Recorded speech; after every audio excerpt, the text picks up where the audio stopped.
if Ruben Amorim goes, it would certainly be a reluctant sacking. Manchester United can and are simultaneously backing Ruben Amorim and kind of succession planning. Where Southgate would be strong, as he was with England, is building a culture. If Glasner was offered the Manchester United job, he would take it in a heartbeat. After Manchester United's 3-1 defeat to Brentford over the weekend, the pressure is mounting on Ruben Amorim.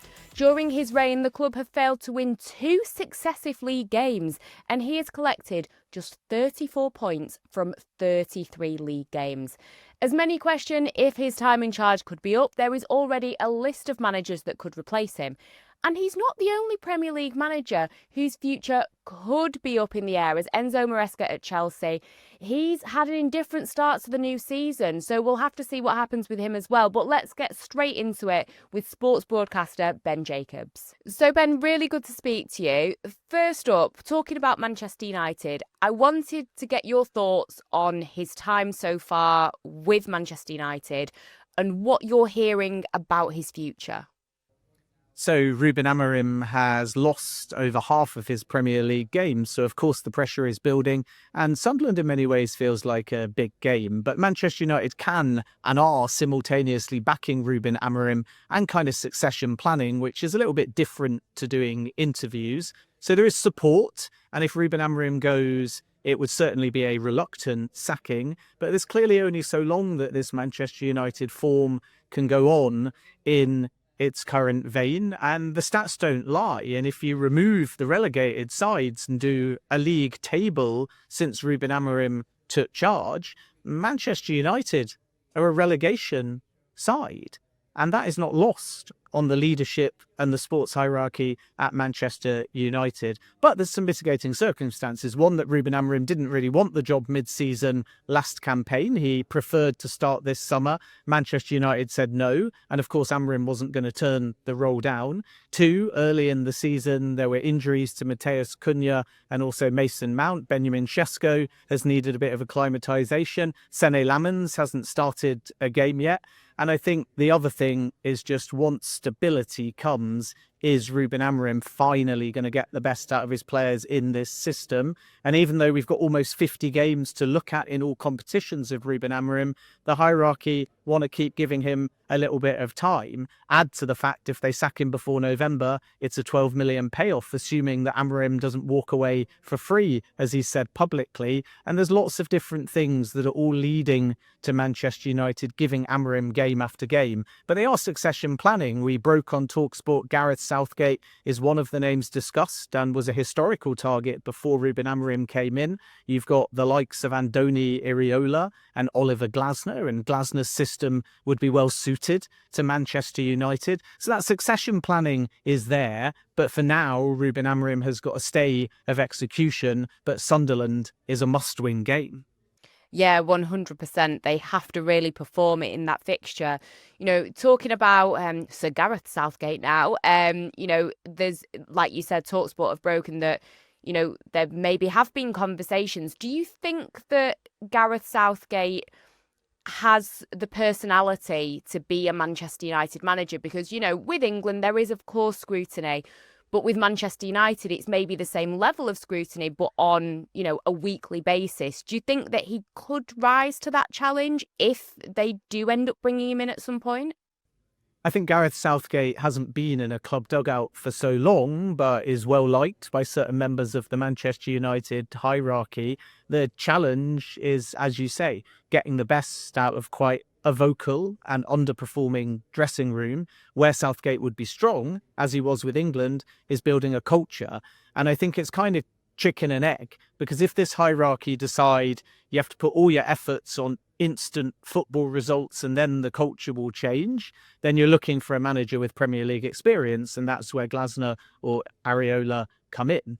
If, on the other hand, you think the culture needs to be changed first in order to get the best out of your dressing room, then you're building a more strategic project, and that's where somebody like Gareth Southgate may be able to thrive. If they were to go for Sir Gareth as well, I'd be surprised, speaking to sources, if he was prepared to take a role mid-season, and that will be another consideration as well. Managers generally, especially at a high-pressured club like Manchester United, are perhaps more inclined to say, give me a summer and an off-season, and a significant amount of funds, and then we'll build something. And that perversely is why Amorim's had a bit more time, because he said that all of last season as well. But saying it last season and not getting the results, and saying it now and not getting the results, are two different things. So a lot of people ask me with Ruben Amorim why, given that 5-6 bad results at any big club usually result in scrutiny and potentially a sacking, is he still there now? And I sense Manchester United, whether rightly or wrongly, have just drawn a line under last season, and they're looking at data and numbers and performances from the first game of this season onwards, and that's why maybe more games are going to be given. But for Gareth Southgate, I don't see him just diving in mid-season, being a quick fix. So if they were to go down that route, and it is of course an if, they would arguably have to give Southgate even more time and patience than Ruben Amorim. And again, it's, how much time are you going to give overall, especially with this, project 2028 of wanting to win the Premier League, which I think, it would be a massive struggle. But again, if you're getting rid of Amorim, you're bringing in a new manager, you've got to give them time, etc. Another manager that's been mentioned is Crystal Palace's Oliver Glasner. He plays the same system as Ruben Amorim, but much more successfully. Do you think that could maybe be a deterrent to them considering him? Considering, it would be the same, but at the same time, if he could maybe get the best out of those players in those positions, they've brought players in specifically to play in this system. Could it be helpful? Yeah, Oliver Glasner would be the continuity choice. There's no denying it. And then we'd find out whether the system is the problem or the manager. And that's the irony. This isn't a case of change the system and the manager. It might be keep the system and change the manager. And then Ruben Amorim, ironically, would be proven right that the system wasn't the problem, but that just means that he is if he ends up leaving the football club. I think Oliver Glasner is a bit more flexible. He's on this superb run. Crystal Palace, dating back to last season, are on an incredible stretch and tough fixtures as well, where they've gone undefeated. They won the FA Cup. They're the only Premier League side now that hasn't lost a game. And yet my information is if Glasner was offered the Manchester United job, he would take it in a heartbeat. And as a consequence, Manchester United will feel there are quality managers, and some with Premier League experience, that may be prepared to move. Let's not forget Andoni Iraola hasn't signed a new deal at Bournemouth yet and is believed to have a release clause. Marco Silva's contract is also understood to have a release clause too. So there are options for Manchester United closer to home. And I don't think Glasner playing a similar system to Ruben Amorim will really put off Manchester United. And then I think either Amorim or a new manager has to think less about the system and more about almost being cutthroat.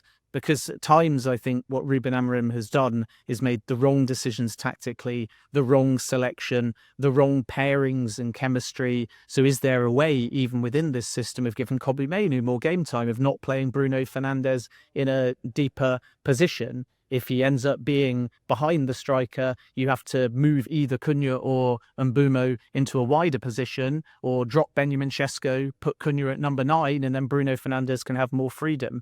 And I think Ruben Amorim is trying to force a number of his senior players into a system. And it isn't just the formation, it's the fact there isn't that chemistry. If Oliver Glasner came in, I think he approaches it a slightly different way. And it might mean dropping a big name, or it might mean nailing your colours to somebody's more rigid strengths and saying they have to play there rather than in a different or a deeper role. So Ruben Amorim's challenge at Manchester United has not just been about getting the best out of his system, it's also been about getting all of his best players comfortable and playing together. And Glasner, as he's proved at Crystal Palace, Iraola, as he's shown at Bournemouth, and Silva, as he's shown at Fulham, they've all got a proven track record in the Premier League with lower budgets and bigger constraints of getting that squad chemistry, which is lacking at the moment at Manchester United. Yeah, I think it will be really interesting to see what happens. It feels like there's so much weight on this Sunderland fixture, and then you've got Liverpool after that, after the international break. But I agree with your points about Glasner. I think that he would, if being a Manchester United fan, speaking to fans, it feels like people are a bit nervous about someone like Gareth Southgate, and someone like Glasner I think fans would be more comfortable with. But a lot of fans still want, to keep Ruben Amorim around despite, so many poor performances. Switching gears now, I know that you are behind an image of Jose Mourinho with a Premier League trophy from his time at Chelsea. You've been at the Chelsea press conference today. Enzo Maresca, it's been a little bit of a funny one because you didn't think coming into this season that he would be a manager who was maybe at risk, but there's been some bad performances, issues with discipline, with players being sent off. We know that Chelsea in the past can be very quick to dismiss managers, shall we say. So I wanted to get your thoughts on the latest with Enzo Maresca, the latest on his future, and if you do think that they could be dismissing him, if there are any names, should things get worse for him. Yeah, I'm here at Stamford Bridge, and my understanding is that Enzo Maresca retains the full support of the Chelsea board and leadership. The optics of that leadership team walking across the Stamford Bridge pitch after the 3-1 loss to Brighton and Hove Albion suggested kind of storming towards the dressing room to have words with the manager and the playing squad. But from what I understand, they went down early to kind of beat the traffic, and then they walked across the pitch because the Brighton fans were celebrating. So it was business as usual. They go into an office, they have a normal debrief. So Enzo Maresca is not under pressure regarding his job, but still has that seasonal pressure of getting top four and trying to win more trophies. But we mustn't forget that Chelsea had a slump last season over the festive period that was longer and far worse than this, and they ended up getting Champions League football, winning the UEFA Europa Conference League and also the Club World Cup too. And that Club World Cup victory, we don't really know the impact on the season in terms of what these players will have left in the tank or how it may affect them in terms of injuries.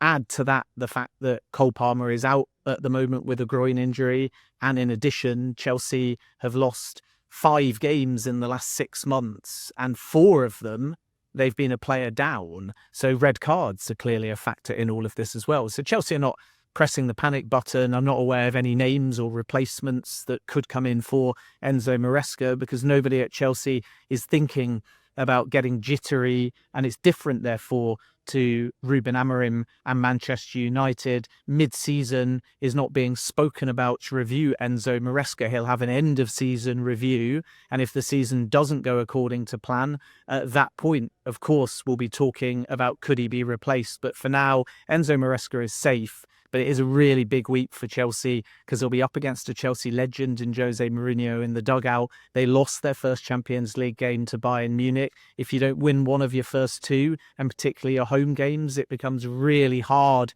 across these 8 games to get into that top 8 of automatic qualification for the knockout stage of the Champions League. And then, of course, after Benfica, they've got one of the hardest games of the season, a home Premier League fixture against Liverpool. So this is a chance for Enzo Maresca to make a statement, to turn the form around from the mini slump that Chelsea are in, to keep 11 players on the pitch. But as far as Enzo Maresca and a sacking is concerned, an imminent one anyway, unless something crazy and dramatic changes, Enzo Maresca is safe.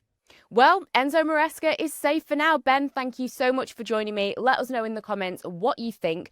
Who could replace Ruben Amorim? And should Enzo Maresca's job be safe for now? Don't forget this video is in association with our own bookie, talkSPORT Bet. Download the app or head to talksportbet.com if you want to get involved. 18+, T's and C's apply. BeGambleAware.org.